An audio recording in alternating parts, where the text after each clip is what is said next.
My name is Dr. Jelena Templin-Gadri. I'm a cardiologist. I work at the University Heart Center in Zurich at the Department of Cardiology. Takotsubo was first introduced in 1990 by a Japanese cardiologist. He described 5 patient cases who presented with normal coronary arteries, however with a characteristic wall motion pattern on LV angiography. And the name Takotsubo was chosen because of the similarities of the left ventricle during systole with a narrow neck and a wide bottom that was historically used to catch octopus. Patients present with chest pain, dyspnea. On ECG, we often see ST segment elevation, and biomarkers, cardiac biomarkers, are often increased, such as troponin and BNP. Takotsubo syndrome is currently defined as a transient hypokinesis, akinesis, or dyskinesis of the left ventricular mid-segments with or without apical involvement. The regional wall motion abnormalities extend beyond a single epicardial vascular distribution. A stressful trigger is often but not always present.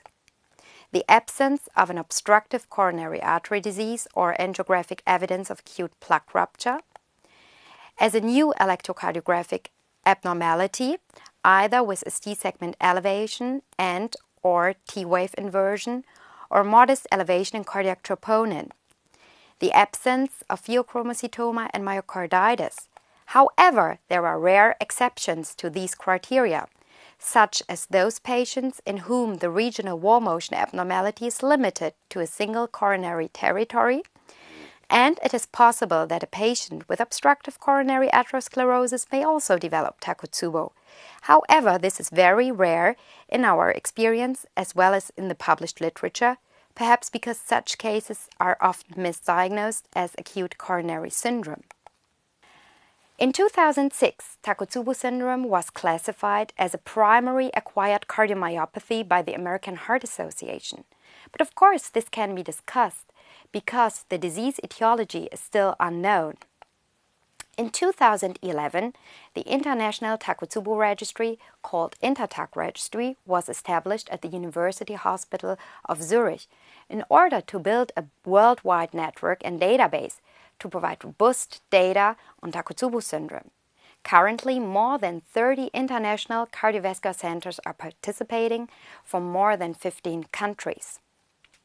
The goals of the INTERTAK Registry are to determine disease epidemiology, clinical features and outcome, to identify biomarkers and to study the genetic basis, to improve diagnosis, to develop treatment strategies, to unravel the pathophysiology, and patient and physician education. These are data from the INTERTAK Registry, including 1,750 patients, and they show the age and the gender distribution. 90% of patients are women. The mean age is 66 years. The mean age of women is 67 years, so the majority are in postmenopause. And men are significantly younger. The mean age is 63 years. You all know that Takotsubo syndrome is often triggered by stress factors, such as loss of a beloved person. But our study, in fact, revealed that physical triggers were more frequently present than emotional triggers, whereby in around 8% patients had both triggers, and 30% presented without any evident trigger. The most common physical triggers were acute respiratory failure due to asthma or COPD exacerbation, followed by surgical interventions, neurologic disease, such as seizure, intracranial bleeding, stroke, infections, and cancer. Grief, loss, panic, fear, and anxiety, followed by interpersonal conflicts and anger, have been identified as the most common emotional triggers. I would like to highlight that physical triggers can be related to every organ system, so not only the cardiologist should be aware of Takotsubo syndrome. We identify a lot of Takotsubo patients on the intensive care unit, neurology unit, or even on the surgical ward. There are 4 different Takotsubo types. The apical occurs in around 82%, whereas the midventricular form occurs in around 15%. The basal and the focal types occur in around 2%. The focal type is the most difficult type to diagnose because the wall motion abnormality can be localized in a single epicardial vascular territory. And these three types, the midventricular, the basal, and the focal type, can be summarized as the atypical Takotsubo form. In the last few years, the atypical types have been increasingly recognized due to the increased awareness. This here is the ejection fraction of the four types at admission, provided that overcoming the acute phase, after 60 days of follow-up, ejection fraction normalizes in almost all cases. Patients with the atypical Takotsubo type show a different clinical phenotype. They are younger at the age of onset, they have more of neurologic diseases, they show more often T-segment depression, they have a more preserved ejection fraction and lower BNP values on admission. Now I would like to focus your attention to important comorbidities.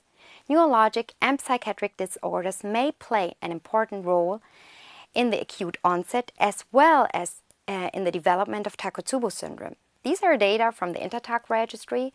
It's a sub-analysis in which 455 patients with Takotsubo syndrome were compared to age and gender-matched patients with acute coronary syndrome. And it shows that more than half of the patients with Takotsubo syndrome had a history or an acute neurologic or psychiatric disorder, conditions that were only evident in 25% of patients with acute coronary syndrome. Coming now to complications and outcome. In contrast to the previous notion that Takotsubo syndrome is a benign disorder, I would like to point out that Takotsubo syndrome is associated with a substantial morbidity and mortality in the acute phase. In this regard, 20% of Takotsubo patients had a combined endpoint of serious in-hospital complications, with equal rates to patients with acute coronary syndrome. And interestingly, most of these complications occurred more often in men than in women.